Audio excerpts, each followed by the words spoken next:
Olá, levezas! Eu sou Carla Medrado e esse é o Pega Visão, um espaço onde a gente fala sobre o mundo do trabalho com mais leveza, propósito e conexão.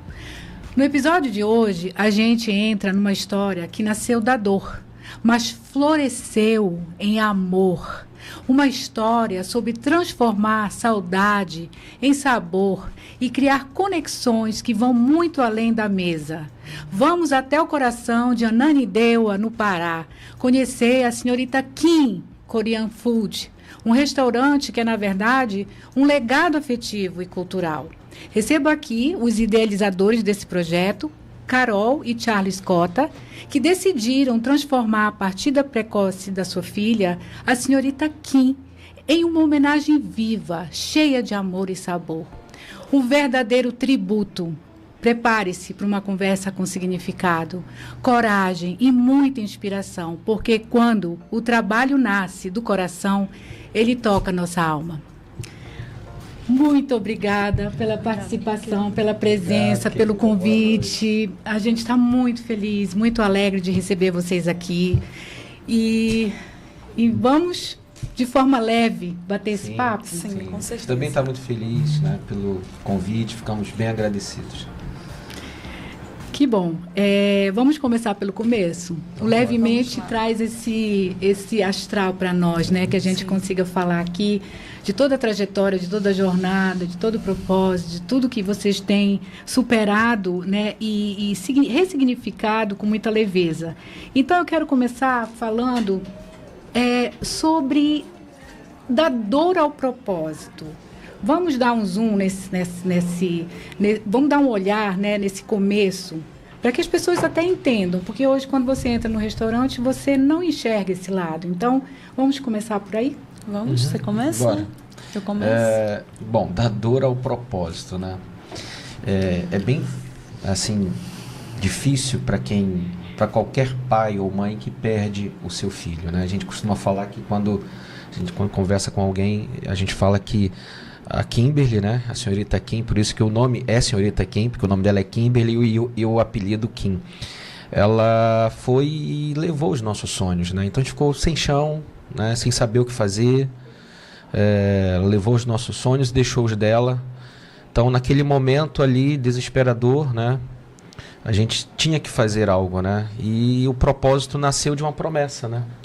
O propósito nasceu de uma promessa feita no hospital, né? Poucas horas antes de ela receber, enfim, ali uma medicação que fez muito mal para ela.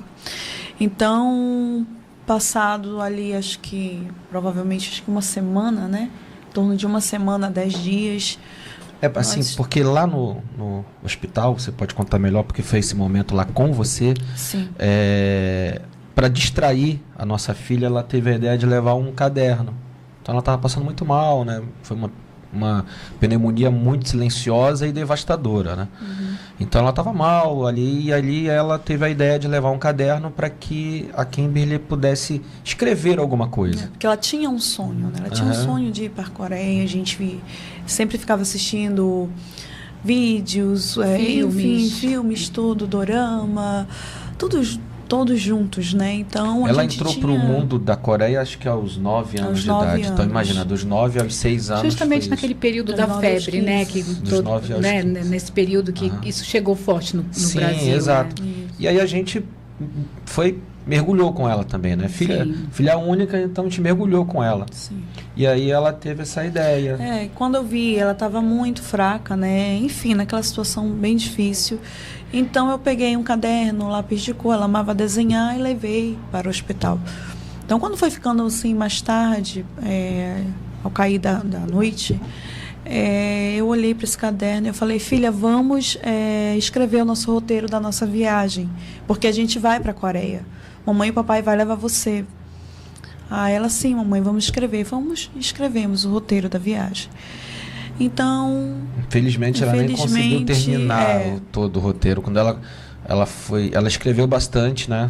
E depois escreveu, acho que umas 5 cidades, né? Não lembro agora de cabeça. Enfim, ela foi escrevendo: mamãe, nós vamos visitar tal lugar, tal lugar. E ela foi escrevendo. Aí já no finalzinho, assim, ela percebeu que ela ficou um pouco cansadinha.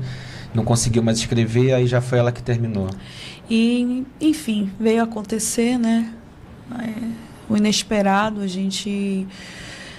E quando aconteceu, a gente ficou sem chão, né? Totalmente, como ele falou. Ela foi, e no momento que a gente estava vivendo ali, a gente estava lutando muito, trabalhando muito duro para poder dar pelo menos o básico para nossa filha. Então, aconteceu que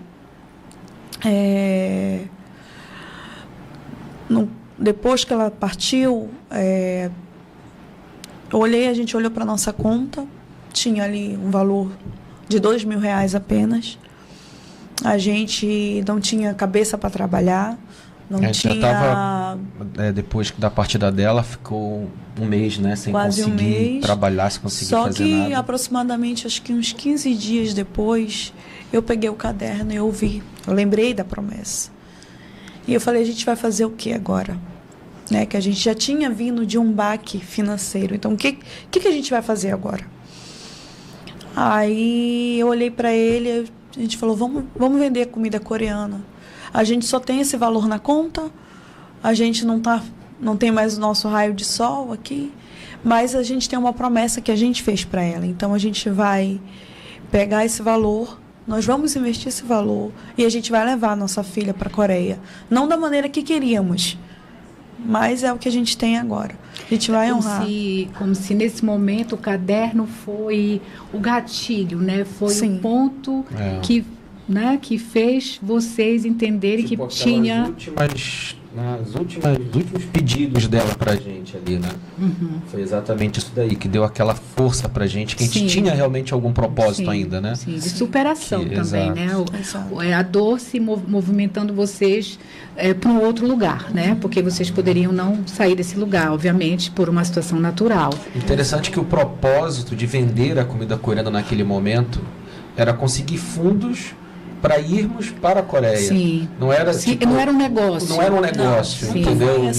A intenção era, precisamos de fundos e como vamos levar as cinzas da nossa filha, como ela falou, né? Poxa, queríamos a nossa filha fisicamente. Sim. Mas agora são as cinzas. Então, como vamos levar? Sim, a partir de uma motivação foi dado o primeiro passo. Uhum.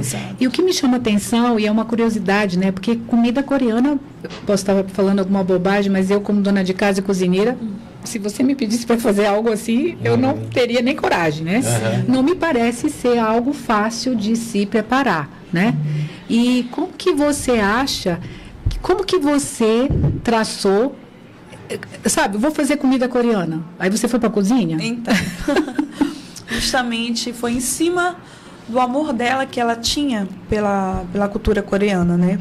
A gente teve oportunidade de frequentar muito restaurante tradicionais em São Paulo. Então, a gente conheceu a culinária de perto, né, de verdadeiros chefes da comida coreana. Então, eu já tinha esse paladar, nós já tínhamos o paladar da comida. Então, assim... Em casa, né? Em casa já fazíamos em casa. A gente fazia essa reprodução. Casa, né? Já tinha essa... Então está explicado, né? Exato. Já eram um pouco amadores na culinária coreana, sim, né? Já estávamos ali já vivendo isso. Já era o nosso dia a dia, né? Por isso que pra gente não foi tão difícil. Você falou assim, como é que foi começar isso? Sim, imagino. Não foi tão difícil porque a gente já estava dentro, né? Vivendo isso já em casa. Então, no período que a gente teve essas oportunidades, além de frequentar, a gente comprava os produtos e reproduzia em casa. Com constância, assim, o tempo todo. Sim, e aí, para a virada do negócio, sair de um gosto, de um amadorismo para o profissionalismo, como é que foi isso? Olha, uma vez perguntaram para a gente, por que vocês não tiveram essa ideia antes? Nunca tivemos essa ideia com ela. Não sabemos nem explicar o porquê. Então, eu também não... Hoje, a gente olha para trás, eu só lembro da promessa no caderno e vi essa ideia na nossa mente. E eu olhar para ele e falar, vamos fazer comida coreana, basicamente para vender e vamos levantar fundos para fazer essa viagem que foi a promessa. Vai vender por onde? Não sei, vamos vender pelo iFood. Aí você pegou aquele recurso, foi para o supermercado, fez uma compra? Não. Como foi? A gente teve que buscar os produtos, né? Porque para você produzir essa culinária, você tem que ter os produtos. Nem tem tão disponível assim, né? Não. É bem difícil. Algumas coisas, então, como o arroz a gente encontra, tivemos que encomendar alguma coisa, mas as demais coisas têm que ser encomendadas. Né? Aí houve um planejamento, preparou tudo e foi para a cozinha. Dentro desse valor. Dentro do valor. Estou falando de R$2.000. Muito pouco. R$2.000. Pouco. Abre-se um negócio com R$2.000, então, né? De casa, sem ter... A gente não tinha um Instagram, a gente não tinha ninguém, na verdade. Nada. A gente simplesmente... Vamos vender comida coreana... Fizemos o cadastro, colocamos e iniciamos. Acreditamos que ao colocar lá no iFood, né, e nós íamos ali, alguma coisa ia acontecer e os clientes iriam surgir. E super aconteceu. Sim. Surgiram, explodiu. A gente começou em março. Nossa filha ela partiu 9 de fevereiro. 25 de março o iFood estava aberto. Em meio ao choro, em meio a lágrimas. A gente nem fogão tinha direito, tinha um fogão de 5 bocas que funcionavam 2,5, porque uma funcionava quando queria. E você é a chefe de cozinha? Sim. E você fica na gestão? Basicamente. No início ele era minha máquina de massas, porque eu fazia massa e fazia ele. Vamos dividir as tarefas, né? O lado mais pesado ali, né? Sim. Então ele administrava ali os motoboys, porque chegou um ponto que a gente cozinhava de casa, era ele, e depois a minha mãe que me ajudava a lavar uma louça, e a gente ficava ali toda noite. Então formava filas de motoboy lá na rua de casa. O crescimento no iFood foi muito rápido. Nós ficamos espantados, assim. Em 3 meses o crescimento. Em 3 meses, não, menos, eu acho. Né? Acho que em 2 meses a loja se tornou super no iFood. E aí foi quando vocês saem do iFood para uma loja física, para um restaurante físico. Isso, as próprias pessoas começaram no próprio chat do iFood. Vocês não têm um local físico? Como assim? E aí a gente abriu. A gente não tinha nem essa intenção de ter um restaurante físico. A gente não tinha. A gente só queria vender e conquistar o valor para ir para a Coreia. A ideia do físico surgiu por causa dos próprios pessoas. Resumindo, as coisas foram acontecendo, né? O planejamento de vocês foi muito a jornada, né? O que foi acontecendo, o que foi surgindo, porque inicialmente era buscar fundos para ir para a Coreia. Como o nosso capital foi bem pequeno lá no início, então o cardápio também naturalmente foi bem pequeno, né? E colocamos poucas coisas lá no iFood, poucas opções, né? Talvez as mais tradicionais. Colocamos ali, as mais tradicionais. Você lembra? E colocamos bibimbap. A gente está falando de um restaurante coreano que é o único restaurante no Pará. No Pará. E na região norte a gente tem... Tem em Manaus. Em Manaus, no norte até somente. onde eu sei no norte, até onde a gente tem conhecimento no norte, é só aqui e em Manaus. E quando a gente vai para esse lugar de um restaurante com uma culinária, de uma cultura diferente, a gente sabe que o Pará tem uma cultura super forte, a culinária é muito forte, né? E deu super certo, vai para o iFood, vai para uma loja física. E aí essa questão da cultura coreana, como é que vocês perceberam isso? A cultura coreana no restaurante, o tipo de comida, as pessoas compravam porque conheciam, um falava para o outro. Eu acho que hoje a cultura coreana, como não só no Brasil, mas no mundo, ela está muito presente, né? E ela vem crescendo.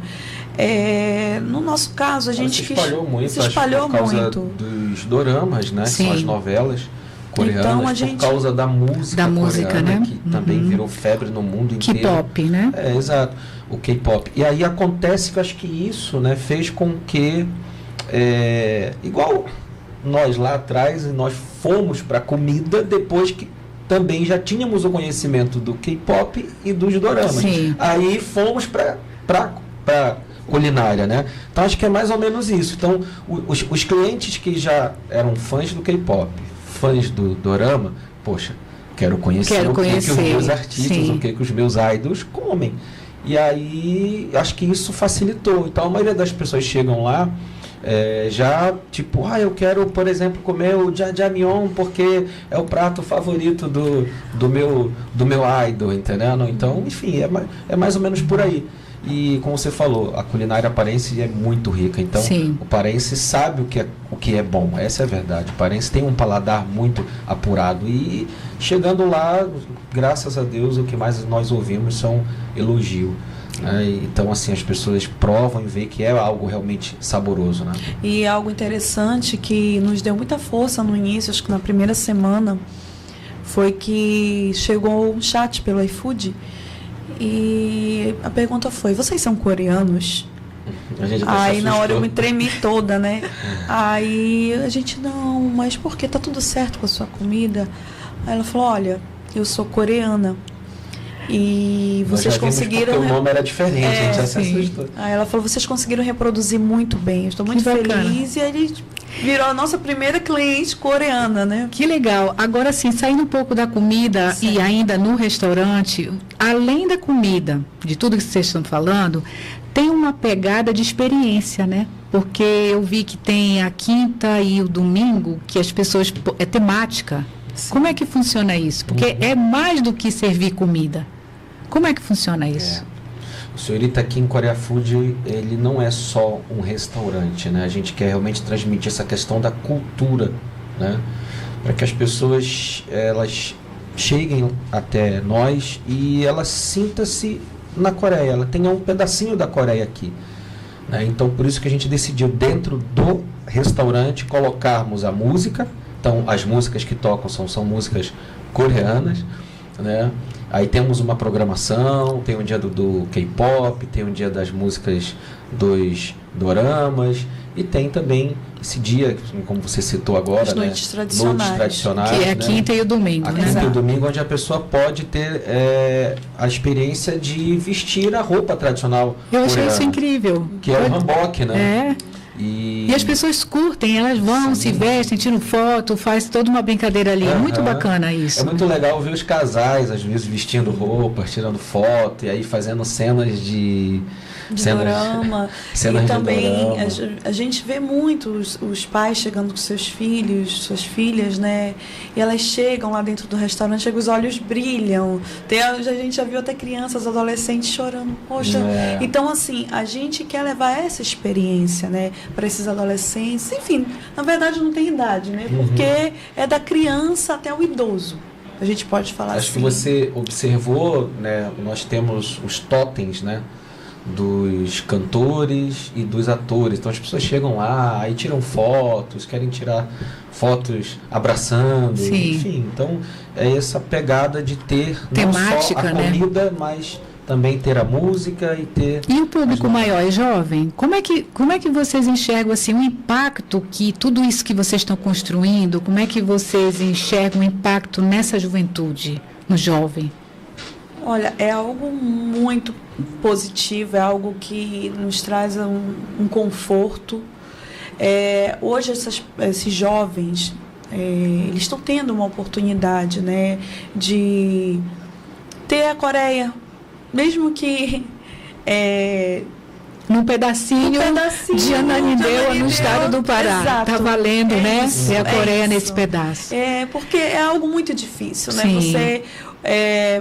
quem tem condições, graças a Deus, poder ir, mas é algo muito, aos olhos humanos, muito impossível. Sem dúvida. Né? Então, a gente poder trazer uma verdadeira experiência ali para a pessoa. E agora falando um pouco, vamos agora para os bastidores, né? Falando de pessoas, gestão, né? Vocês contratam pessoas, né? E pessoas local. Como é que a gente pode refletir sobre essa questão com a equipe, né? Então, uma equipe que vocês lideram, como é que vocês contratam, como é que vocês se comunicam com essa equipe para que elas possam... Vocês são os idealizadores do projeto. Como é que pega pessoas e tudo que está na cabeça de vocês e passa para essas pessoas? Como funciona? Bom, assim como nós, né, já vivíamos isso, né, a gente já respirava isso dentro da nossa casa, né, então daí veio a ideia, né? Então a gente também já procura pessoas que já tenham isso, que já respirem isso, que já gostem, né? Que já estejam vivendo, que já tenham pelo menos ela já gosta. Sim. Né? Porque se ela gosta, então ela vai conseguir também se sentir bem em trabalhar ali. Um elemento da cultura já está estabelecido então, ali para ser trabalhado. Então, né? assim como foi mais fácil para nós, né, irmos para lá para aquele fogão lá de 2 bocas e trabalhar. Pro iFood, né? Exato. Fica fácil também para essa pessoa que ela já ama, que ela já gosta. Então ela chega lá, a gente senta com ela, conversa, orienta, olha assim. Então, graças a Deus. Sim, isso é muito bacana, né? A sensibilidade de vocês. Quando a gente fala do festival, vocês querem dar um pitch aí sobre o festival? Porque tem agora, no dia 1º de julho, né? Tem um movimento que vocês estão liderando para um festival na Assembleia Paraense. Vocês querem dar um pitch para esse festival? Sim, porque assim, já era um propósito nosso, só que achávamos que seria bem mais distante, que todos os anos, né, a nossa filha ela faz aniversário dia 27 de junho, e o restaurante também inaugurou 27 de junho, quando ela completaria 16 anos. Então, aí nós decidimos, olha, então todos os anos vamos ter um festival. Só que a intenção era fazermos no restaurante mesmo. Só que mais uma vez fomos explodiu, né? É o NTX, né? Um grupo que está vindo, né? Eu tenho acompanhado, são jovens, né? Então tem um movimento muito bacana. Exato. Então esse festival vai ser, pelo visto, anual. Esse é o primeiro, né? É o primeiro. Bacana. Eu quero pedir para vocês sobre o futuro, que vocês possam falar para a gente um pouco, porque assim, tudo é muito rápido, né? Foi muito rápido, tem sido muito rápido.